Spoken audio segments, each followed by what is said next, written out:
Hello, welcome back to week two, module two. This week I'm going to be giving a brief presentation on identifying culture.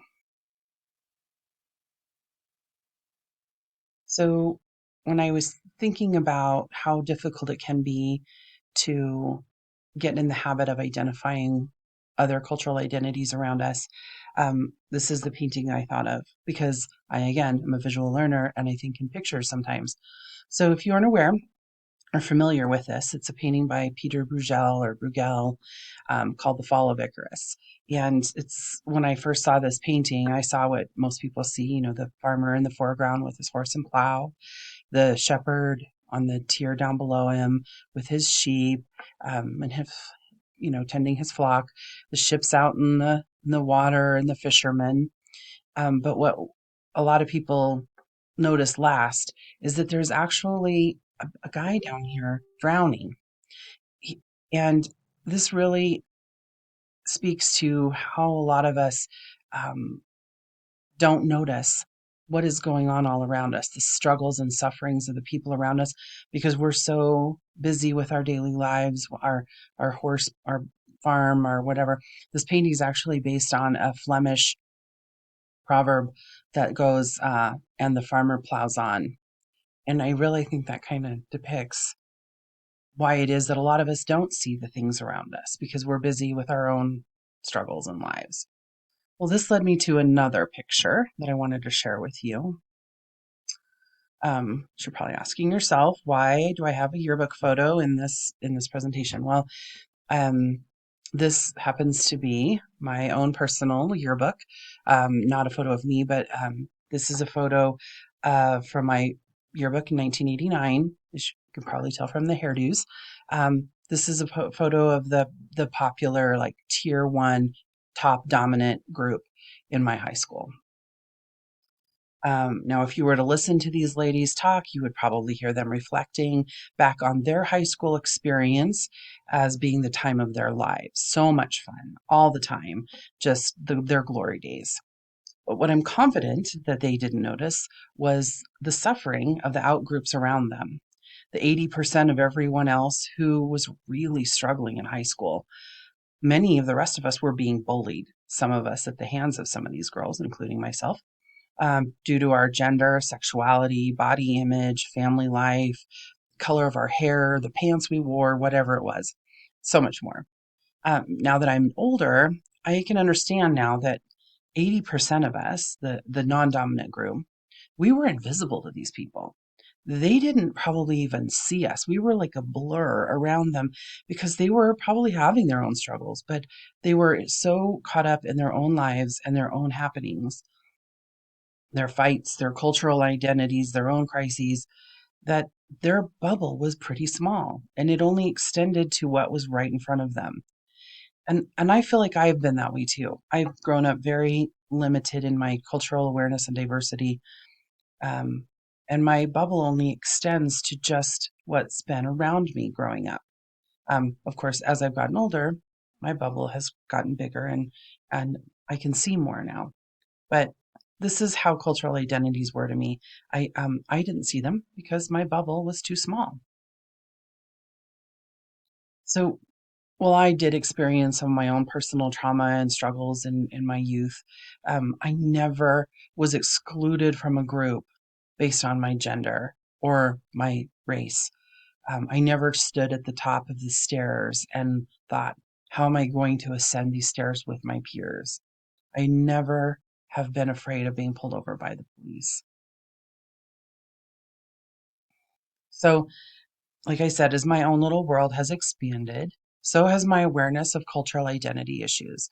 So each time I meet someone from a different background, my circle of understanding and my influence grew a little bit more. As a young adult, I mistakenly thought I knew a lot about a lot. I was so naive, but I thought I knew a lot. My 20s and 30s were very humbling times for me when I realized that I knew very little about a lot. I remember when I was around 26, I was back in school and I took an anthropology class. There was this, at the time I had some pretty definite, what I thought were really well informed and researched opinions about Mexican immigrants and their the struggles, or not the struggles that they faced, but what they what they caused Americans. Um, uh, so I had this young man in my anthropology class.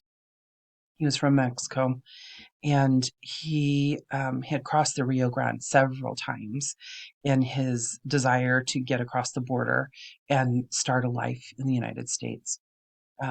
He had left Mexico, his hometown in Mexico, because of the chaos and the fear that his family was subject to due to the growing drug cartel crises in his hometown. So he didn't want millions of dollars and fancy cars and big houses. He just simply wanted to bring his young family to the United States so that they could live a safe but modest life. His story, like, he sat right next to me and told me his story, and his story not only brought tears to my eyes to this day, but it really caused me to look at my long held beliefs, because my beliefs were theories. They were based in theory. And the what happened when I started meeting people whose theoretical lives became actual lives and actual stories, like my empathetic heart grew 3 sizes that day. So how hard is it to identify other cultures, other people groups, and people that aren't like us? I remember a famous quote about from Brené Brown talking about how the opposite of belonging is fitting in, and um, that really hits home with this issue, where a lot of people from minority cultures or non-dominant cultures, they have had to fit in because they didn't belong, and that is really impactful. So, do I identify these influences on a daily basis or only when I really think about it?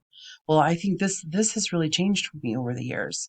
I used to not see these things. I used to either choose not to or be ignorant not to see these things. But as my world has grown, my awareness has grown, my own identity has become more comfortable, so that I'm less uh, not influenced. I'm less.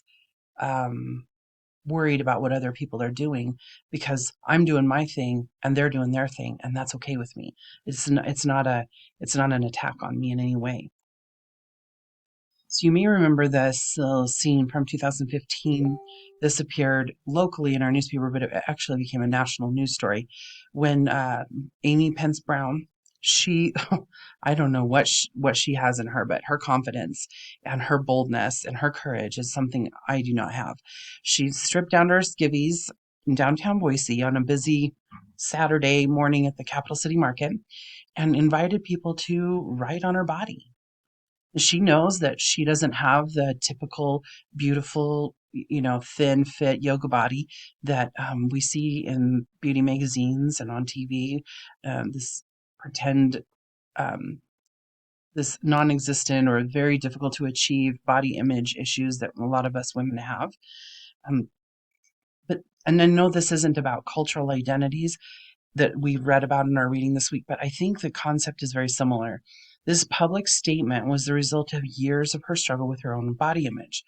People aren't always quick to be vulnerable with the people who judge them so harshly. So if I hadn't seen this image, I wasn't there in person to see it, but if I hadn't seen this image on the internet, I would have never noticed Amy. I would have never heard her story. I would have never benefited from her victory and her acceptance of herself. And then she created a campaign to help other people, especially youth, women, young women, to accept their bodies right where they're at. She had to make herself vulnerable so that the people around her could understand and empathize with her and see her. And they really did. They saw her, and she received an amazing response to this show of courage. Every time I meet a new person and I'm able to hear their story, I become more and more aware of the diversity around me. I imagine it's like the reverse of going blind. Like, at first you don't see anything but what's right in front of your face, and then slowly the scales fall off because you practice.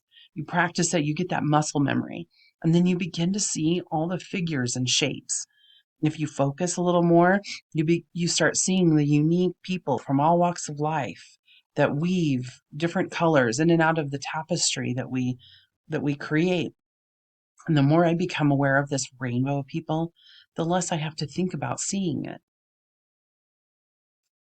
Thank you so much for listening. Have a great day.